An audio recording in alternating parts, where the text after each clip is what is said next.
Vedare tinokuchingamidzai zvekare kune chimwe chirongwa pano paZim Facebook Secrets and Confessions. Tadzoka zvekare nemamwe mamessages. Rekedzai tibva tapinda mumamessages edu atadzoka takakubatirai. Message yedu yekutanga yakamera sekudai so. Hanzi makadi zvenyu mukoma. Ndinokumbirawo kuti munge muchindiposterawo nyaya yangu makaviga chitupa changu. Handizivi kuti yangu inganzi confession here kana kuti what is going on with my life. So iniwo ndakabva mukuroorwa. Ndine makore 22 years ekuberekwa. Zviri kuitika pandiri mukoma. I don't know if it is because inyaya yekuti ndine pamuviri, but ini pakati pemagadziko angu panopota pachiita kutsemukira. So handizivi kuti zvinokonzereswa nei. Ndinokumbirawo kuti vedare renyu vange vachindibatsira. Ndezvipi zvandinofanira kuti ndinge ndichishandisa kuitira kuti pakati pemagadziko angu pasaramba pachitsemukira. Panotorwadza kana kuri kunzi kana ndikaita mazuva pakatsemukira kudaro. Please ndibatsireiwo. Hey vedare, ndo message iyo yandakatumidzirwa ichibva kuna vanzvadzi vedu. Ngativabatsireiwo mucomment section.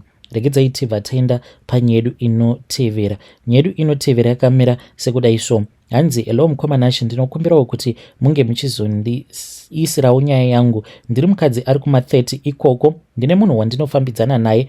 Munhu uyu wandinofambidzana naye akatonhora kuti no zvake haatombozivi kubata munhu. Love chaiyo hauizivi. Kuoneswa haadi. Sex handichatomboizivi. Kana tukuma nice tunotapirira baby hapana. Ndiri kudawo munhu anofarika naye, anoziva zvaanoita, asina mamudzu, ane body medium, akati rebei. Ndiri muCape Town. Ndichange ndichizotevererawo mucomment sections. Ndingatofa hangu nekuda kuitwa. Hey, vedare ndo message iyo yandakatumidzirwa ichibva kuna vanzvadzi vedu. Ngatizamei kuti tinge tichitaura navo mucomment section. Rekedzai tibva taenda panyedu inotevera. Nyedu inotevera yakamira sekudai so. Hanzi makadi zvenyu mukoma. Ndinokumbirawo kubvunza kuti zviriko here kuita mimba ndakaita tubes tied. Zviriko here ende pakunobatsirwa handina dambudziko randinowanawo kune vakambosangana nazvo. Ndinotenda mukoma. Ngatitaurei navo vanzvadzi vedu ava mucomment section. Rekedzai tibva taenda panyedu inotevera.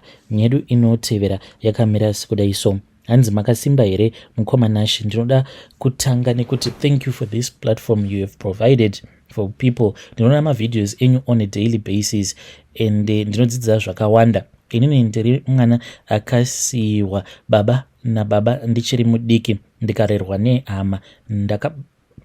Ndakabatwa chibharo nemurume anga asiri hama yedu wataigara naye. Handina hama yekuti I confided in kuti inge ichindibatsira. Kusaidi kwaamai havana basa neni nekuda kwekutiza kwakaita baba vasina kuroora. Kwababa futi variko vane mari, asi ndakambozama kukumbira rubatsiro pasina zvakaitwa. Handisi pano kukumbira mari, aiwa ndakapasawo zvakanaka ende ndoda kuenda kucollege.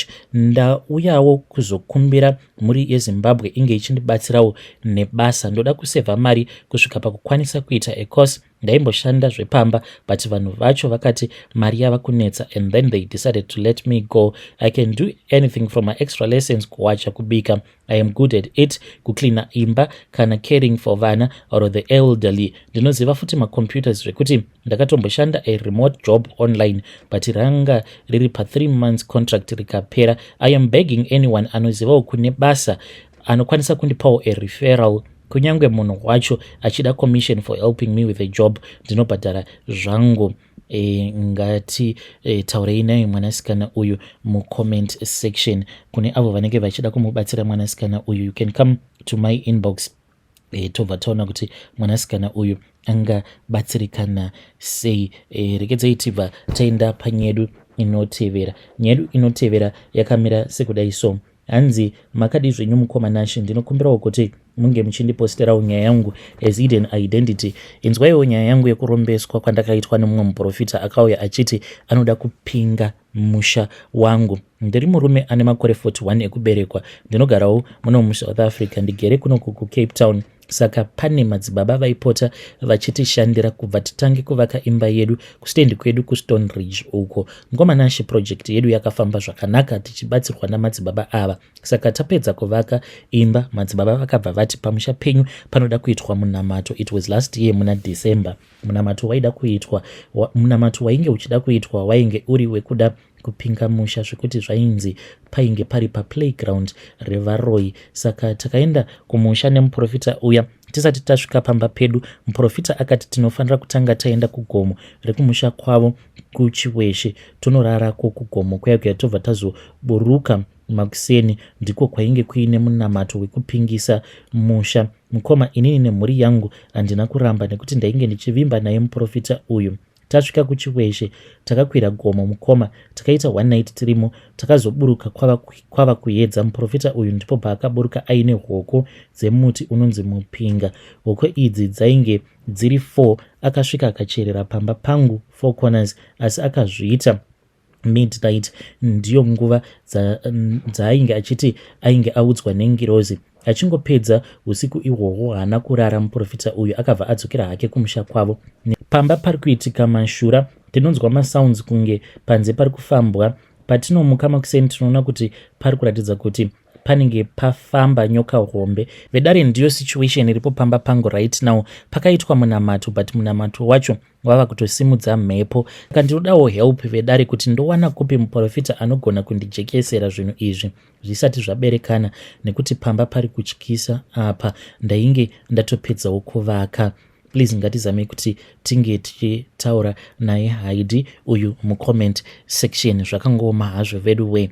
Dzaitibva taenda panyedu inotevera. Nyedu inotevera yakamira sekudai so. Hanzi makadi zvenyu mukoma, please post for me asi chitupa changu vigai. Mukoma nacho ndinokumbirawo kuti munge makaviga. Ndiri murume ane makore 36 ekuberekwa. Vedare muchandishora henyu, but urombo ndiwo wakandituma kuti ndinge ndichizodaro. Nyaya yangu yakamira yakadai. Itori secret iyo yakaitika, iri kuitika muhupenyu hwangu, but hapana kana hama yandinoda kuti ange achiziva nezve secret iyi. Ndainge ndakaroora mukadzi wangu wekutanga. Takaita mwana 1, asi hama dzemukadzi wangu dzaigara dzichindishora kuti ndiri murombo, handina mari. Zvechokwadi mukoma, mari chaiyo ndainge ndisina. Zvaingova zvimwe zviya nekuti ndaitorarama nekulodha majecha. Ndiro rainge ritori basa rangu iroro. Inini nemukadzi wangu tainge tichiwirirana, but mashoko ehama dzake ainge ari pfumo chairo. Saka ndizvo zvakazoita kuti ndige ndichiita girlfriend rainge riine mari yekureba. Saka ndakabva ndazotiza mukadzi ndichienda kumba kwegirlfriend kunogara ikoko, meaning kuti ndainge ndatoroorwa. Ndakabva ndatanga kugara kugirlfriend rangu, rakandichinja life, kunditoresa license. Ndakatangawo kuenda kubasa. Life zvikwadi yakabva yachinja mukoma, zvekuti ndainge ndava kuvhairira mukadzi wangu apa ainge aine mwana wangu. Kana mwana ndainge ndava kusatombochengeta, ndichiti nhamo yangu yapera. Zvakazoitika mukoma, mukadzi uyu wandiri kugara naye ane vana vake 2, hatisati tava newedu. Saka patakatanga kugara tose ainge aine Jadel, achiti kana raexpire toita mumwe mwana wedu. Saka chikandirwadza mukoma last week akaenda akanoiswa rimwe Jadel. Jadel iri rinotonzi richazoexpire maybe after 10 years. Ari kuti haasati ava ready kunge achizondiitira mwana nekuti ndiri rombe, plus ari kuti vana varipo, ari kuda kuti plus ari kuti vana ava varipo ari kuda kuti vange vachimbokura.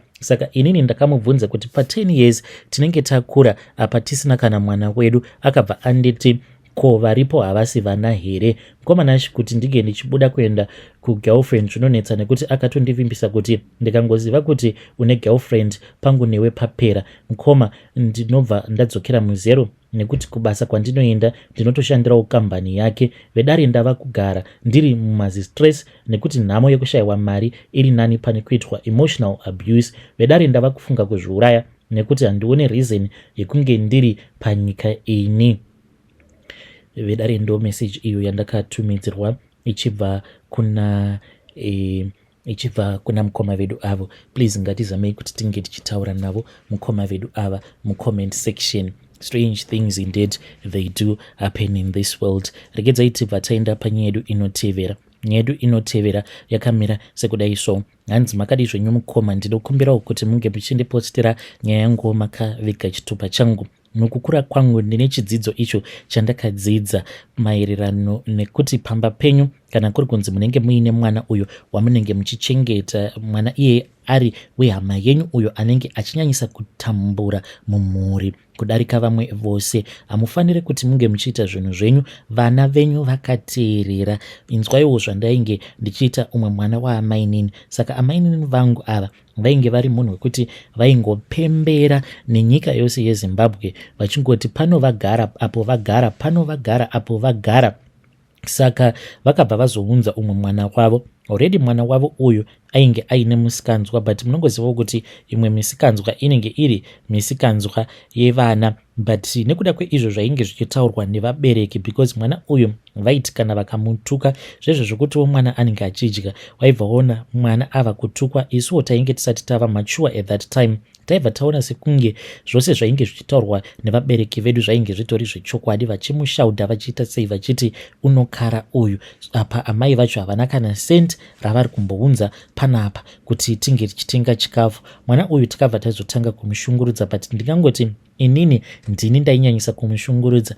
Handidi kukunyeperai mukoma kuti panguva yacho iyoyo ndakatombofunga kuti ndinge ndichida kunomubata chibharo as a way yekuti ndinge ndichingomurwadzisa, but I want to thank God kuti handina hangu kuzoita izvo zvandainge ndichida kuita, but still I have deep regrets of what I did. Apa iye anondifarira sei, my little cousin sister, but hatombozvizivi kuti izvi ndo zvandainge ndakamurongera. So there was this other day mukoma takati tasara tiri tega, vabereki vainge vaenda kunhamo, saka akabva azotanga kucomplain achiti ndonzwa nzara. Then ndikabva ndamuti uri kunzwa nzara, uya kunoku une maworms mudumbu iwe, ndo anokudyira kana kuti madhimoni. Ndakabva ndazoenda naye kubedroom kwana mama, so ndokwainge kuchigara mimwe mishonga yose. Ndikabva ndazonotora mushonga uya wecoffee syrup wewoods, ndakamumanikidza mukoma like it was half a bottle. Ndikabva ndamuti gara apa, ndakabva ndatora chair,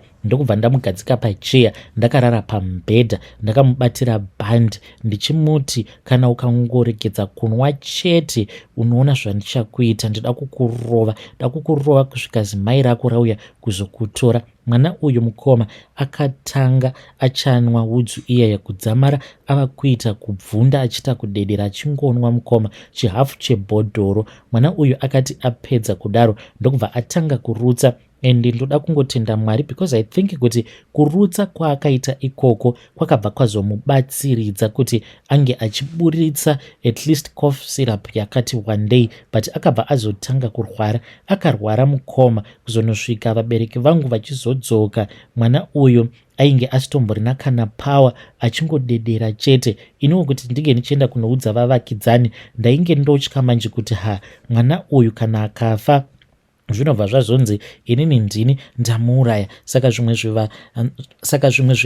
Saka tumwe tumasisters twangu ndainge ndakavati kana kuri kungonzi akafa chete, apa ndainge ndatoronga kuti ndinge ndichitora mushonga wemakonzo, ndobva ndamupa mushonga wemakonzo, then obva azoita sekunge ainge azvinwira ega mushonga wemakonzo.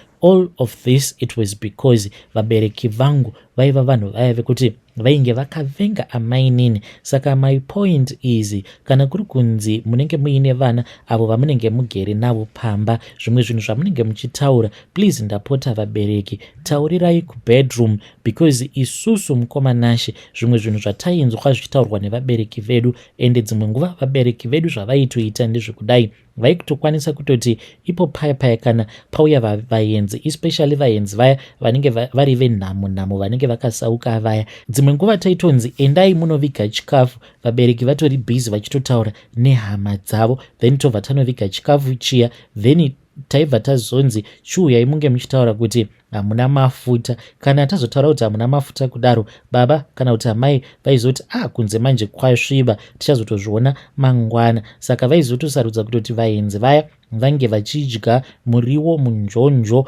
unenge usina mafuta, nekuda kwekuti vanenge vachingoti vanhu ava chavaunza pano inhamo yavo. Saka I just want people to know kuti vana vari very sensitive. Izvo zvamunenge muchitaura vana vanobva vazozvitora and they take it very serious. Ndiyo confession yangu iyo yandiinayo. Kana mukaposta nyaya yangu ndiziviseiwo. Vedare ndo message iyo yandakatumidzirwa ichibva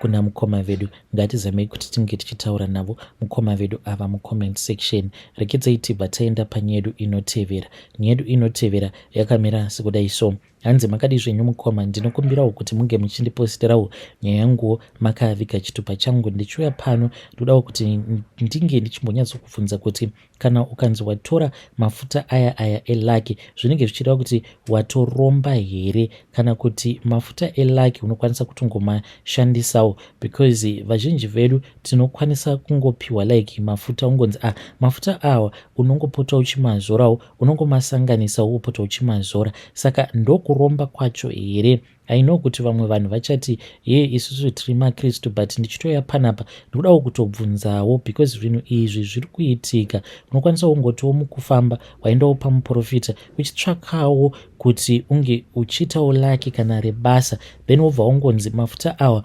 unongoenda wobva wanoisa mafuta ako ekuzora, then zvinhu zvacho ndo zvacho zvinozopanduka here? Ndinokumbirawo kuti vedare renyu vange vachizondibatsira, nekuti iniwo ndine mafutawo awo andakapiwa. Like mafuta awa vanhu vazhinji vanomaziva, mafuta awa akaita iwo red. Saka mafuta iwawo ndinowanzo kuti paya kana muroad kana kuri kunzi munenge makashata muine mapurisa, saka ndinobva ndazofamba nawo mafuta iwawo. Uye zvekare ane tumunzwa twekamhuka kaya kanonzi kanungu, saka ndakamapiwa nevamwe madzibaba ende anoshanda. Saka ndikudawo kuti mhuri yeZimbabwe please honestly ndiudzeiwo kuti mafuta awa ndo kuromba kwacho here, kana kuinewo vanombomashandisawo mafuta awa. Ndinokumbirawo kuti munge muchindibatsirawo, because kazhinji kunyange mutauni zvikanzi mapurisa anenge achibata, kana ndikangofamba nako kabhodhoro ikako kanenge kaine mafuta, koma ndinotodarika neapo pekuti mapurisa anenge akatobloka kana pavement, but ndinongodarika so vanongondimhoresa ndobva ndatodarika. Chandakangoona ndechekuti mafuta acho zvaanoita pose paunenge uri anokonzeresa confusion, seizvo zvandakaudzwa navo madzibaba ivavo vakanditi make sure kuti kana uri mukombi mafuta awa hauzonyanyise kumashandisa, nekuti kana ukamashandisa zvinobva zvazokonzeresa kuti vanhu vange vachizoita confused pamachange. Please ndibatsireiwo, ndichange ndichizotevererawo mucomment section. Hei vedare ndo message iyo yandakatumidzirwa ichibva kuna mukoma vedu. Please ngatizame kuti tinge tichitaura navo mucomment section. Vari kuda kuziva kuti mafuta awa mafuta avakapiwa ndo kuromba kwacho here? Ngati vabatsireiwo mucomment section.